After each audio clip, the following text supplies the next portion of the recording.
At last! I proved that your brain makes decisions before you even know you've made them.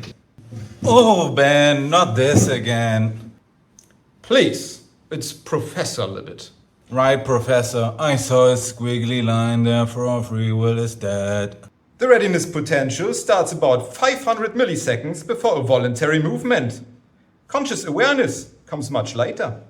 Therefore, free will is an illusion. Or your brain was just waiting. Waiting? Exactly. When people are told to move a finger whenever they feel like it, their brain activity is constantly fluctuating. The movement simply happens when those random fluctuations cross a threshold. So you're telling me it's just random noise? Not just noise, more like the brain's version of waiting in line until it's your turn.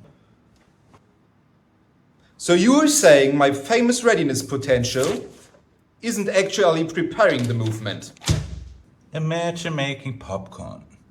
Each kernel heats up little by little. It doesn't decide to pop. Eventually, it simply reaches the right temperature. That's what I think happens with voluntary movements. Did you just compare my Nobel Prize-worthy research? You never won a Nobel Prize. I won the virtual Nobel Prize in psychology in 2003. That's not a real thing, Ben. That's beside the point. I spent decades conducting careful experiments. And I spent decades later saying, maybe you've been averaging random fluctuations all along. That's rude. That's not rude. That's science. So, who's right? Honestly, we don't know. If the readiness potential reflects an unconscious decision.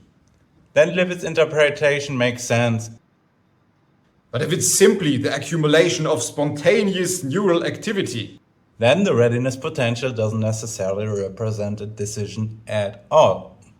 so free will still has a chance. Maybe. Maybe not.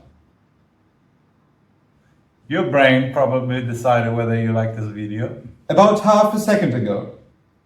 And there's no free will.